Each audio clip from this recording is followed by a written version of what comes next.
rocking with some of the realest coaches in the game. Coach RB and Coach CB. Area code 459. What up, area code 459? It's your boy Coach B. I'm here with my dog, Coach CB. What's up, CB? What's up, Coach? How you doing? Man, I'm doing good. I'm super blessed. I did want to shout out, man, that we just launched our 24th episode last month. So that was big, that Mamba mentality. Do want to thank some people before we get started. In-House Ink for the wonderful logo behind us. J-Made Craft for your homemade crafts. And then also my boy, George Frost, East Bay. Our East Bay store is up. Go check it out. You can get your favorite 459 logo on any Nike or Jordan apparel of your choosing. Man, we're so excited to talk to you guys on episode 2 of The Standard. Last week we talked about creating your own standards by establishing values, staying committed to those values. This week we're going to dive into the importance of having standards for those who have access to you. And there's so many people who use the word friend to describe everyone they know. What few fail to realize is when you look at all of your friends on Facebook or Instagram and then you reflect and say, can I honestly trust them? Because when you look up the definition of friend, trust is a vital word or a key word in that definition. And for me, the answer is no. But today we want to give you, our listeners, 5 traits that should be used when evaluating people around you. But I do have one disclaimer for you before we get started. And it's you are who you are. You are who you hang around.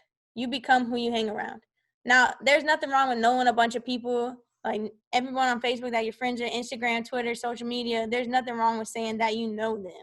But when establishing true friendships, those you spend the most time with need to be the people you have the ability to elevate who you are as a person. So, Coach, I want to dive into our first trait, and that is having similar values. So can you talk to us about that? Yeah, man, having similar values, it's kind of crazy because we talked about it in the For the Culture episode, and we talked about, just what everything's going on in the country today. And when you say similar values, people are just like, well, it's how I think or how I was taught. But when I think about values, I think about, man, what makes you you? And things like honesty, things like, like I said, honesty, definitely got to be number one. Love is another one that I leverage. You guys know I love high energy people. Things that make you you are what I think are value. At the end of all of our shows, Caitlin, you say, don't discount your value. And I know I'm stealing a little bit of your thunder, but man, I'm telling you, that is so valuable to me as the person that I am, because I say, man, these are the things that I can leverage for people all the time. I give them the honest truth when I talk to them. I don't sugarcoat anything. I said in the previous episode, I said, man, grandma used to teach me it is or it ain't. It's black or it's white. It's right or wrong. You know what I mean? I keep it honest. Any of my former players that are listening to this, I used to tell you, hey, your mamas and daddies they're going to lie to you. And you used to look at me crazy. But the crazy look was me getting your attention. I used to tell you, they're going to tell you that Santa Claus is real and babies come from storks and things like this. I used to throw a little joke out there like, they're going to tell you they even love you, right? But the idea, though, is that I've never been like that person to people. Like, I don't tell them what they want to hear. I tell them what it is. And I don't tell them how it could be or what it might be. I tell them the real. So honesty is definitely number one. The other thing is love. And, to me, if you love somebody, you just can't lie to them. Even if you're wrong, you know what I mean? Even if you're wrong, you just can't lie to them. And I have this situation, I walk in, different daily walks that I have with different relationships that I have in my life. And I'm like, you know what? I'd rather tell you the real, because I don't know if I'm gonna walk out my door and get hit by a car. I don't know if, I'm going to wake up out of my sleep and be diagnosed with something, or not even wake up out of my sleep. I don't want the last thing that came out of my mouth, something that's unreal, ungenuine, or a lie. With that being said, I make sure that I tell people every day that I love them. And that's so important to me. So that love is the second value for me. And that third value is just energy. It's energy, baby. The thing is, we are mammals, we are animals. God put, breath in our body, and he'll take breath out of our body. All of us are unique. Not, no one person has the same trait. Even twins have some type of difference in them. With that being said, like, be you every day with all the energy as much as possible. When you lay your head on that pillow, just say, you know what? I did all I could do. I think I was talking in a conversation with you a little bit earlier this week or sometime, Caitlin. I told you, my dad used to tell me about, revelations, and when you get ready to go to heaven, and he used to say, you get to the gates of heaven, and Jesus say, my good and faithful servant, job well done, enter into the gates of heaven. I'm not going to wait for that towards the end. I want every time I hit my head on that pillow that I'm saying to myself, servant, great job today. Job well done. Way to attack today with energy. And you know what? If it wasn't a good day for me, at least I get the opportunity to try to reset if God gives me life the next day. So once again, my three values for sure are going to be trust, love, and energy. And I think it's super important that you know those, because now when you're trying to find and establish those real friendships, that those people need to have the same values as well. Because I think it's really hard. Like, everybody thinks value when you talk about friendship. So, for example, like my best friend Juliet, they're like, I don't know how you guys are friends, because she doesn't like sports. Like, she is very quiet. She's very reserved to herself. I'm very loud. I love sports. Like, she's a musician. I can't keep a tune to save my life. I can't play a guitar. Like, we're complete opposites, but we complement each other in every way. But that's because our values aren't those things that are tangible, that we can see. Our values are we love each other. Our values are we love the Lord. Our values are that we're honest, we're truthful, we keep it real with each other. Like you said, we both have high energy, and that's somebody that I want to surround myself with. Somebody that has a good moral compass, somebody that knows how to elevate me. I don't want people that are yes men. I don't want people that are going north when I'm going south. You know what I mean? Because now they're going to make me continue to take steps backwards when I'm trying to go in a different direction. So I think it's important that you know your values, because once you know your values, you start to see what people have and what they don't have. And you start to allow certain people to fall off so you can have access, or allow others to have access that are closer to you. And like I said before, you got to be able to trust those people. So if you have similar values, then you know how they're going to operate. But if you don't have similar values, then you're always going to be surprised by something that somebody does. And at the end of the day, it might end up hurting you.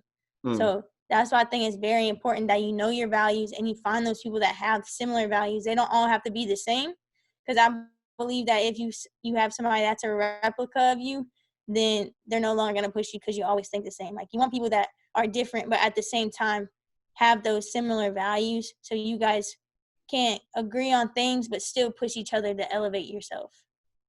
Tough. I like that. Our second trait is going to be common goals. As we push from values, we also want to, leverage, goals, planning for the future, what that might look like to each person that you choose to spend your time with or spend your life with. Caitlin, talk to us a little bit about that friendship trait of common goals. I think common goals is something that's necessary. Like, for me, I want to be a great coach, but for, again, bringing up Juliet, she might want to be a great musician or a great person that deals with kids. Like, she's going to get her master's in social work right now. So, but it's not what we do, but it's how we do it that becomes the common goal. She wants to be great with what she loves. I want to be great with what I love. And so now our hard work and our determination and our focus is what drives us forward. But say she is going to get her master's in social work, but she's comfortable where she's at. She doesn't feel like she needs to grow. She doesn't feel like she needs to elevate herself. Now she's complacent, and I'm still driven. I'm still goal-oriented. I'm still focused. Now I don't really see that we have the same common goals. And it makes it harder for me to relate to her, because I'm going to leave her behind. I saw this quote the other day, and it's the higher you climb up the mountain, the thinner the air gets. So if those people aren't built to breathe the same air that you're breathing, they're going to start suffocating the higher you go because the air gets thinner. I think that's the same thing with having common goals. The more you climb, those people are going to climb with you. But the ones that can't breathe the same air as you, they're going to start falling off. That's why it's important to surround yourself with people that have common goals. Man, you threw out an Avatar reference there, didn't you? Like air, make sure that you guys have the same air, and if you can't, then you fall down. Dang, I'm wrapping my head around that. Common goals, very important. I like how you kind of mixed it up and said, you look at the end goal. Like we both want to be great. So if that's our ending goal, we'll do whatever we can to get there and push each other headed to the end. I'm a little bit different because I like the beginning goals. I like the planning stages. I'm more when it comes to common goals, like where we at when we start.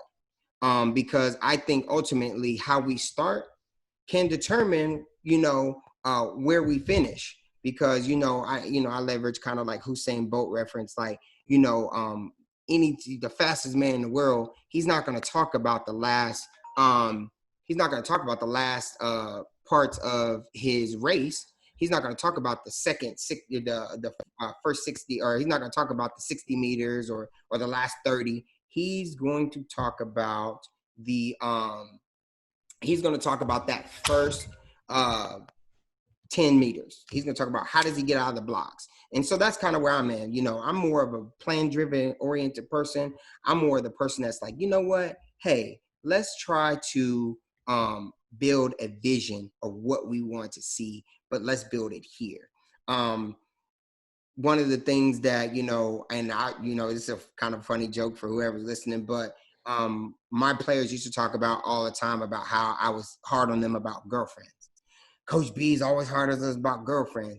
And I never was hard like I didn't want you to be with a girl. It was more about like, before you tell her all these sweet nothings, before you go down that path to spending your money, spending your time, spending your effort, and taking it away from your studies or your family or your basketball, why won't you ask yourself, are y'all going down the same path?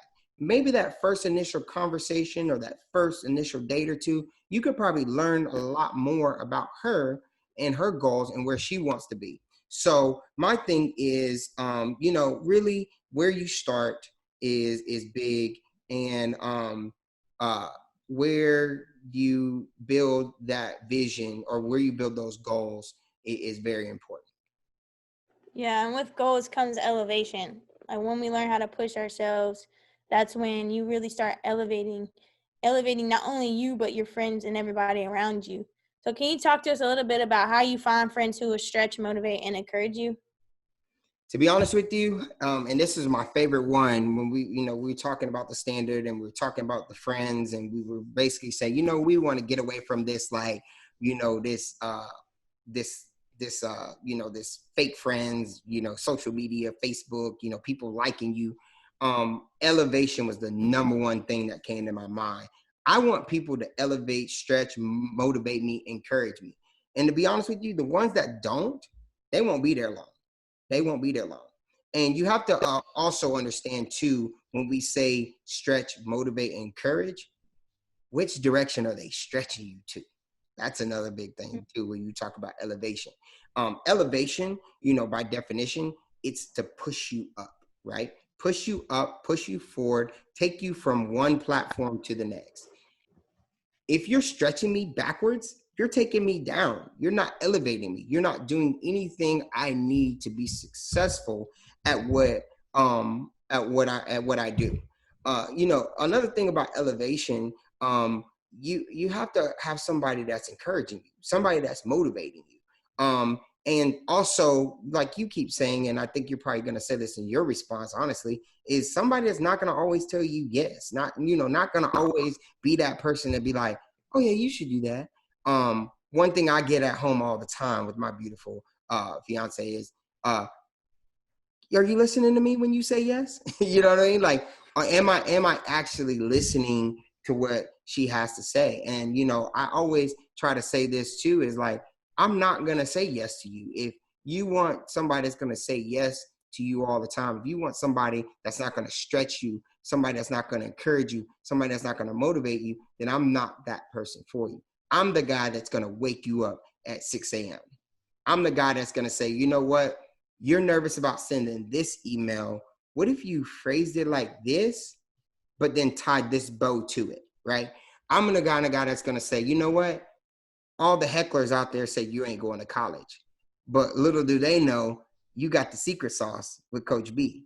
And I'm going to call every contact in the world, as long as you're a good person, as long as you work hard, hard work ethic, and as long as you carry those values and those goals, I'm going to get you to where you need to be. You got the secret sauce. You good. You know what I mean? So with that being said, it's like, people really, really, really need to go out and check their circle. One of our podcast guests said, cut one, add one. Talked about the importance of pruning. We've talked to high-level coaches that talked about, being around people that's going to be honest and tell you the truth. Those type of things right there are things that elevate you and stretch you and motivate you to get better. Yeah, and I love that you say that. And one thing when I think about stretches is you have to know your stretches. And stretch kind of equals weakness. Like, I know my strengths, but do I also know my stretches, areas where I'm weak at? And it's important to have those friends whose strengths are your weaknesses, because those are the ones that are going to pull you in the direction to grow your weaknesses into strengths. And that's important. That's one thing I love about you. Like, that I'm not an in front of the camera type of person. That I'm very behind the scenes. I stick to myself. I don't talk too much to people I don't know. And you said, do this podcast with me. And I was like, I don't know about that, Britt. And you're like, well, I can't do it without you. And I was like, okay, well, let's do it. And you pulled me out of my comfort zone. And now, like, as the podcast has progressed, you've been able to see my growth and how I talk to people. And it's really helped me build relationships with people that I probably would never had access to had I continued to tell you no. And you didn't allow me to say no. You knew my weakness. You stretched me in that area. And now it's slowly becoming one of my strengths. And it's actually something I keep getting complimented for, is how I speak, my words kind of can be eloquent sometimes, how professional I am when I'm speaking and prepared I am. And it's from people that do this, that are big in the business, big in the industry. But if I didn't surround myself with you or people like you, then I would never get stretched. I would never have those weaknesses get worked on. And so that's why I think it's important to find those friends that stretch you, that know your weaknesses and aren't afraid to pull you along and to give you opportunities that allow you to work on those things. But at the same time, like, you knew how to bring me along. Like, you didn't just throw me in the fire. You said, okay, we got 3 months. So then you created content. And then you gave me opportunities to sit here and talk to you. And then we had conversations with other people first. And you, like, helped me get my feet wet. And I think that's important. Is motivation isn't always about being thrown in the water and told to not drown. But it's like, here, let me help you get my feet wet first. And then get your knees in. And then by the time everything is done, now I'm being able to swim. It's the same thing that I always say, like, you first got to crawl, then you have to walk, then you have to run. And sometimes it's important to have friends that motivate you in that way. They give you opportunities to crawl, and then that turns into walking, and then they allow you to go out and full run with it. So I think that's important. And along the way, you have to have that encouragement, because not only do you have to know how to encourage yourself, but you need you to fill you up when you no longer can fill yourself up. And I think that's super important, because every day I'm not going to come with the same energy, but your energy might fill me up that day. And vice versa. My energy might fill you up. I might be going through something, and you might be able to give me what I can't give that day, and vice versa. And I think that's why it's so important to have friends that elevate you that way. They're strong where you're weak at, so now they can pull you along, and they know how to do it.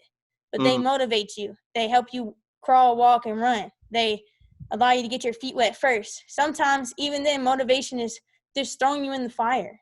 They allow the fire to refine you. They allow it to be that thing where it makes you shiny. It takes all your weaknesses, and it burns it all away, by throwing you in that place to make you grow.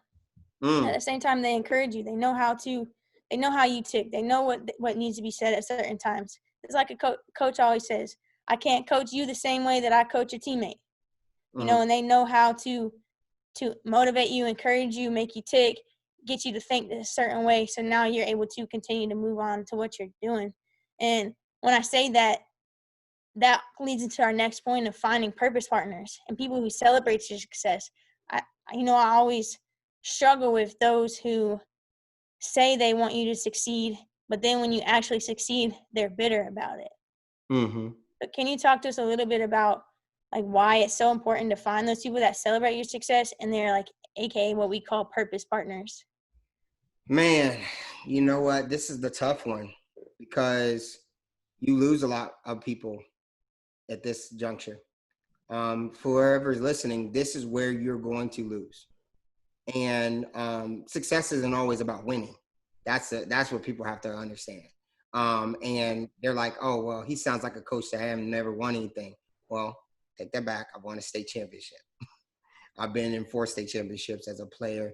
I took a team that was never supposed to win anything, that didn't come from the right neighborhood, wasn't the right color, right athleticism. I took them to a playoff berth, which they hadn't been to only 1 in 15 years. So I've done a lot of winning. But you know what? All that little resume that I had while I was coaching means nothing, because I've changed 24 lives, where 24 people that have come to me asking for college scholarships have found them in some type of way. I've changed over, 10,000 lives in the 10 years that I coach. And it's because every day I walked in to my high school that had 1,000 plus people. Everybody's like, where'd you get the 10,000 from? Well, I had 1,000 plus people every year. My job was to influence those 1,000 plus people every day. But this is where you lose, because not everybody's going to be your friend. Not everybody's going to be your fan. I used to leverage this part of haters be my motivators, right? And now that I've gotten a little older, got a little bit more mature, I don't even want haters around me. I already know there's haters, right? One of the top dudes and probably the most historical figure in the world is Jesus Christ. How many haters does that man got? You see what I'm saying?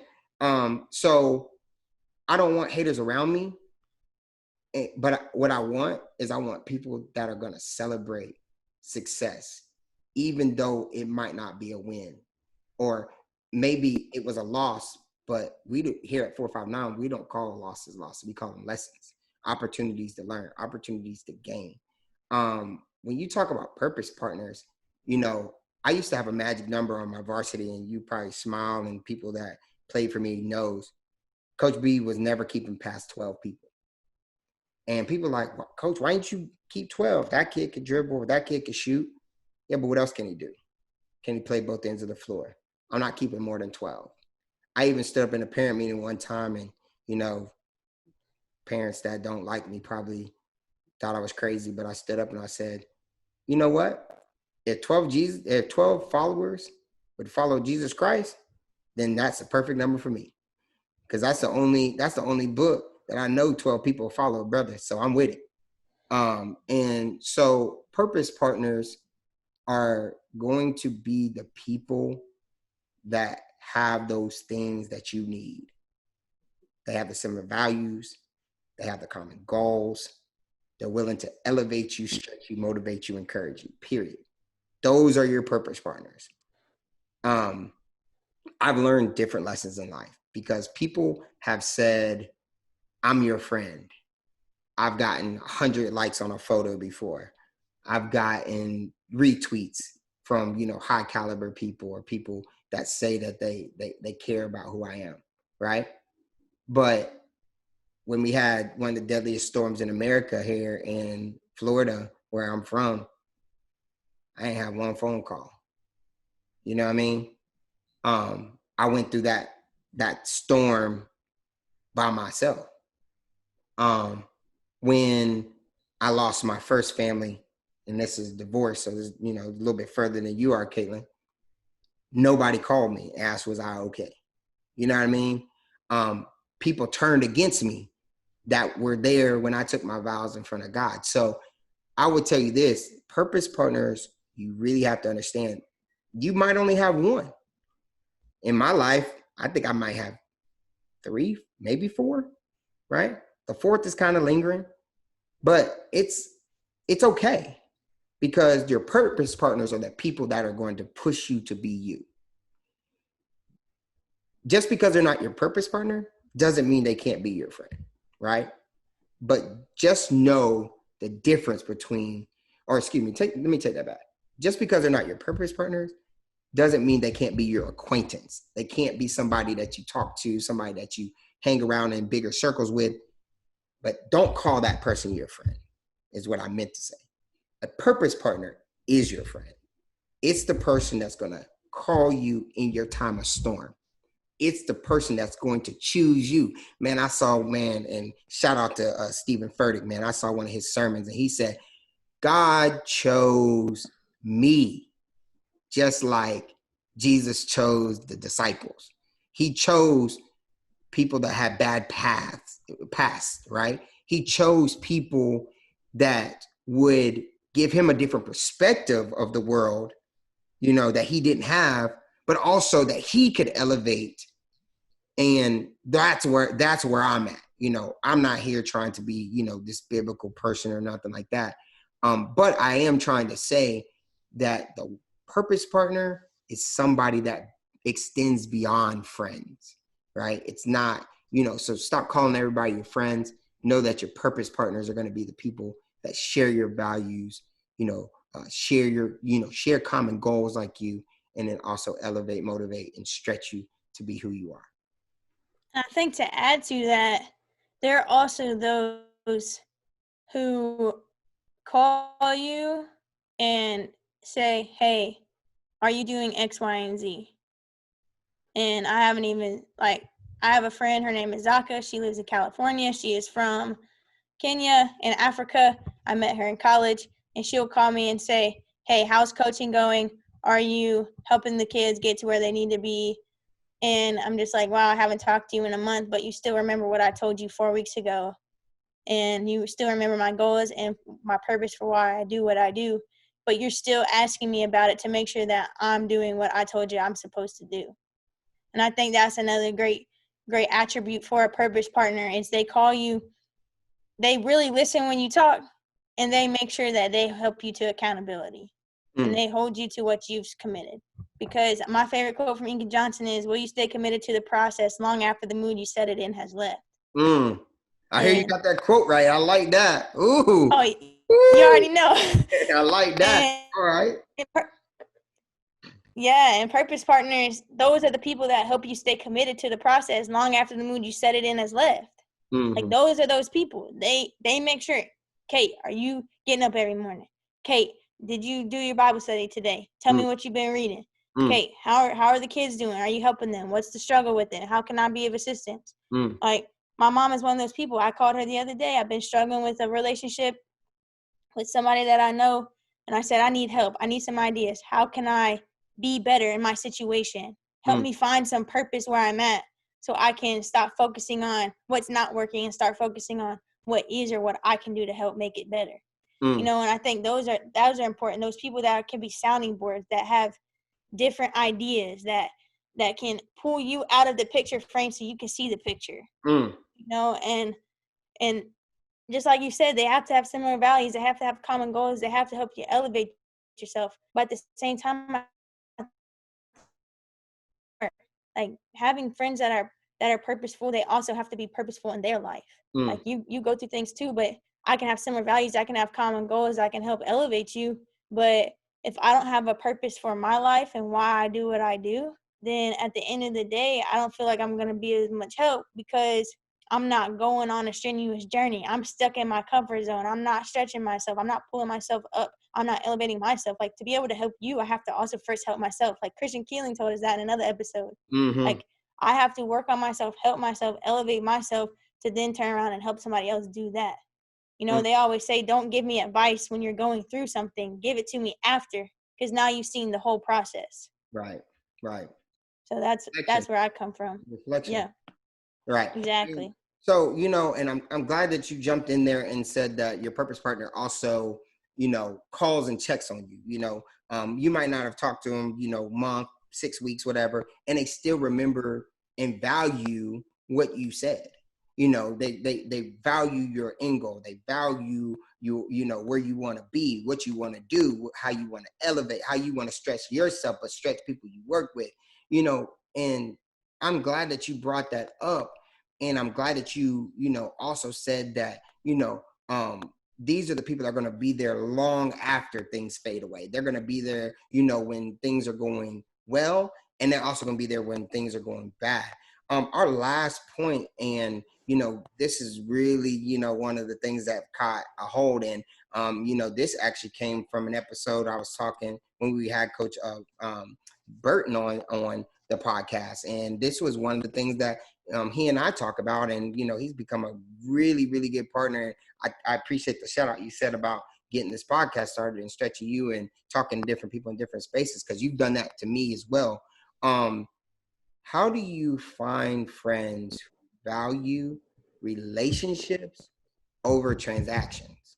And what I mean by that is they will aim to put in just as much or even more than they are expected to receive. It's like that unconditional love. So where do you find friends who value relationships over transactions?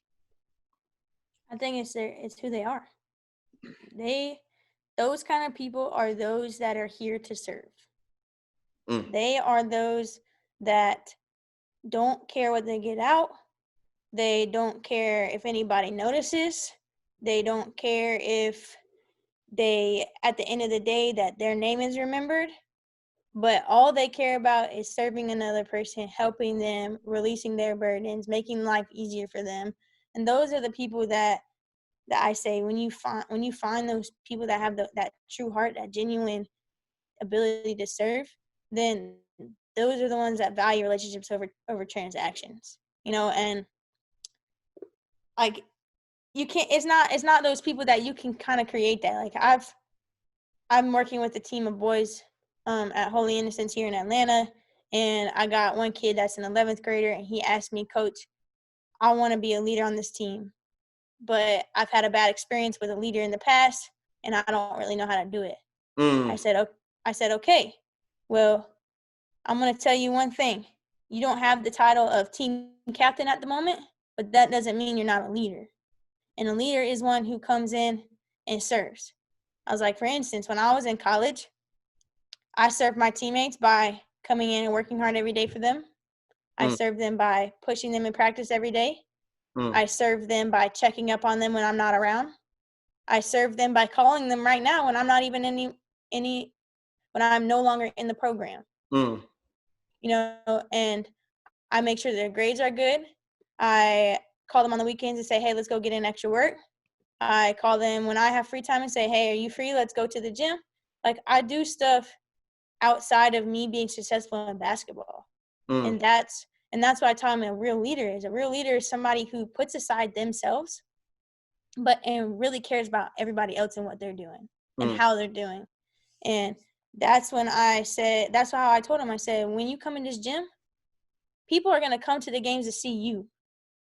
But your teammates show up every day for practice for you to be successful. So how are you turning around and helping them be successful too? Right. And that's you. When you're not sprinting, when you're not doing runs, you're clapping up for them. You're giving them encouragement. You're feeding them energy when they don't bring it in. You're talking. Are you just talking in practice, but you're being purposeful with how you talk. You're getting people in line. You're showing them what's going on. You're explaining drills. You're helping them see they make mistakes. Like, you're kind of being that coach on the floor when the coach isn't watching. And that's when it becomes relationship over transaction. Because now it's not about you getting the ball so you can shoot and make a shot. It's about how can I reward them for working so hard for me every day. You know what I mean? You're always focused on what can you do to serve other people versus how can they serve you. That's why I think servantship is something that really kind of trumps that relationship over transaction. If you have a servant mindset, a really genuine, true service mindset where all you care about is how somebody is doing, how can you help, how can you give back, then the transaction no longer matters, because all you care about is that person, how they're feeling, how you can meet their need. And it's not more important. I mean, your need is not more important than theirs. They're equal, or his need is more important. And so I tell him, I said, I'm here staying late after practice because your need is more important than me getting home to sit down. You won't have a goal, so now I'm here to serve you. And that's how you can turn around and serve your teammates. Man, this is another tough one, but and I think, you know, this is where you lose a lot too. And not to give you guys the economic lesson, but you know, the old teacher in me is going to give it to you. You see my class learn horizontal vertical integration using the game Monopoly. You know, Coach B will give you any type of lesson. Economics, you know, when you have cash on hand, cash is one of the most depreciating things in the world. Meaning, as soon as you have it in your hand, you spend it. You have a transactional relationship with cash, right? Take your cash, put it in the bank. Just because it's in the bank, it's still cash, right? Bank's gonna give you 0.01% interest and tell you that they're doing something with your money. No, they're not. They're loaning it out and they're making money off your money. Like I told you, economic lesson from Coach B. But go put your money into something valuable that you care about. A brand new home, right? A trip to another country that you've never been. A business startup, right? Then you become relational with that entity that you use that cash for. All right, Coach B's preaching, so I'm bringing it home. The idea, though, is what type of relationship do you want with your friends? Do you want the one that comes and goes, like cash? Or do you want something that you can value and treasure, like a home, like a startup business? You know, an entity that you will always remember, right? The sad thing about what's going on in America right now is, and we're having a lot of conversations. A lot of the conversations are great. They're positive. I think we were on a Zoom call one time together, and, you know, one of the speakers said that 93% of the protests in America are peaceful. This is a peaceful time in America where we are actually talking to each other and we're not holding back, right? That's another thing with this platform. There's no holding back. Area Code 459 is about love. If I can't talk to you about love, Area Code 459 is not for you. Go watch Keeping Up with Kardashians. That might help you better than what I can do. But what I'm trying to say is that unconditional love, that relationship, when you value something or someone, bigger than transactions. And what's going on in the world right now is a lot of African American and brown, you know, Black and brown people are feeling slighted because they feel like they're the heroes that you tell your boy to put on a jersey when you take him to the 49ers stadium, or you take him down the road to the local high school stadium, or you take him to the University of Florida stadium. You give that boy a jersey. And 80% of the time, the person that you're giving that jersey to is Black and brown. He's the entertainer. He's your kid's superhero. But then on the other turn of that, you won't protect that man or somebody that looks like that man, or you won't let that man stand up and be who he is. That's a transactional relationship. You're not getting anything from that. And that's where a lot of people in this country right now are feeling slighted. They're feeling like, hey, I'm doing this. I'm your son's superhero. I'm this, I'm this. Why are you taking from me? Now think about it. That fan probably doesn't have the similar values that you have. Probably don't have the goals that you have. Really doesn't want to see you stretched if you're on the opposite team. He wants you to actually go down. He does not celebrate your success, right? Oh, kid moves in out of a single family home where he had to scrape and have a job while he played ball to feed himself and his siblings, to a millionaire, business owner, philanthropist. They're not celebrating that success. You know, one of the top guys I ever met, shout out to Mr. Jamal Mashburn, one of the top businessmen thinking wise in the country. Shaquille O'Neal, same thing. But they're not out there celebrating these guys' success and what they've done off of the court and off of the field. It's very transactional. So what I'm trying to get people to understand, like I said, I'm wrapping it up, I'm bringing it home, is don't have a friendship where people come and go. Even like boyfriend and girlfriend. Like, don't be with somebody that's coming yo-yo in and out of your life. You know what I mean? Want to be there when it's good and not there when it's bad. Like I referenced Hurricane Michael earlier. All these dudes, you know, people coming over to my house, barbecuing, brand new condo across the beach. Let me stay with you. Let me do this. Let me do that. Storm hits, crickets. Can't get, oh, I didn't have service. No. I drove, my mom was here, 2 weeks, no power, whatever. I drove an hour just to get cell phone service. Why? Because I care about that woman. I love that woman. You know what I mean? Last thing I'm going to say, because I referenced my mom, the mom I'm talking about ain't my biological mama. My biological mom I ain't seen in 17 years and counting, because Coach B had a birthday last month. That my real mother is a transactional person, right? I gave birth to him. He's good. My mother that is my mother, Miss Shavina Jackson, shout out to you, moms. She's a relationship type person.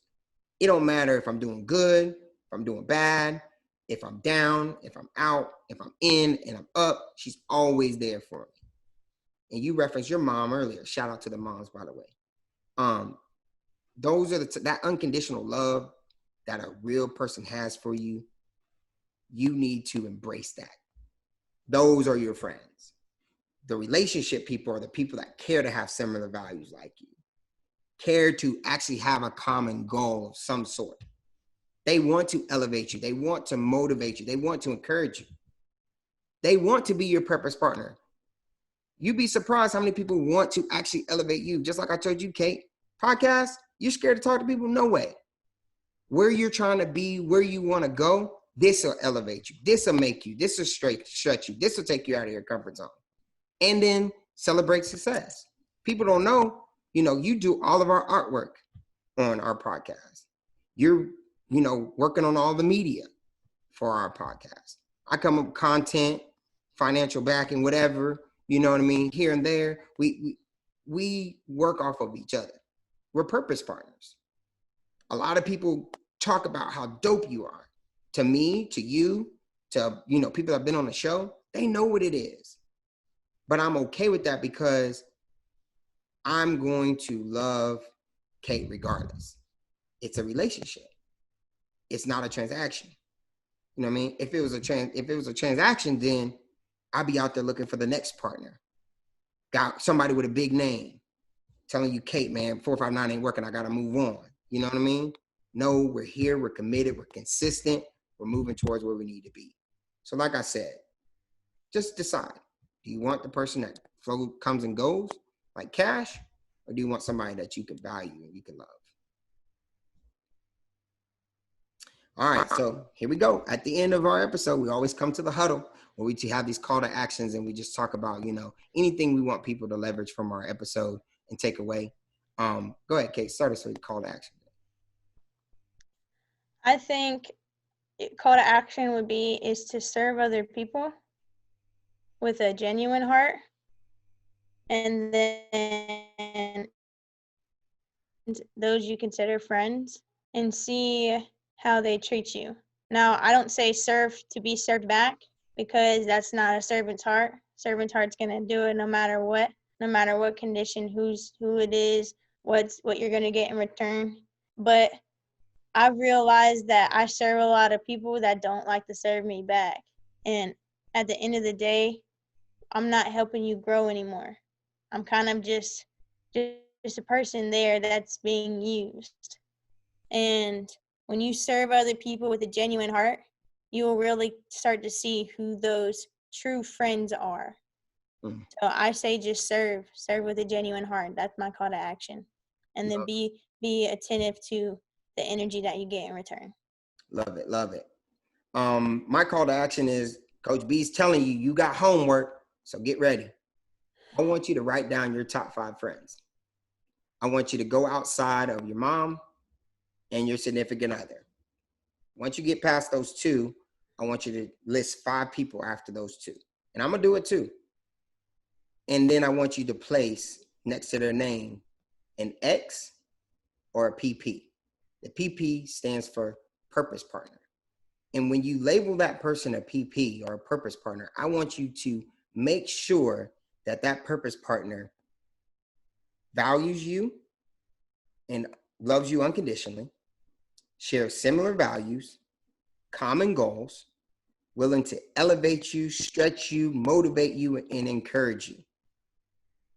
You have to do that this week. Because just like one of our old episodes, Mr. Willie Spears, I'm going to go ahead and give him a shout out. I keep saying old episodes like it wasn't him that said it. He talked about cut one, add one, prune yourself. No tree can grow fruit if it doesn't get cut back in the off season. That makes sense? While you're sitting at your house in COVID-19, let this be the off season for you. Dial back, prune a little bit, see who's really there for you. And what you'll notice is you'll walk through every day serving the people who are most valuable to you. I love that. All right. Good one. So let's wrap it up with our mottos. Go ahead, Kate, you first. Don't discount your value and make sure you get 1% better every day. That's right. And guess what? Kate's added another line to her motto, so I'm going to as well. We're going to call this the relationships over transactions. Make sure you have relationships over transactions. And remember, Coach B loves you. Let love be the frequency. I'm out. Peace.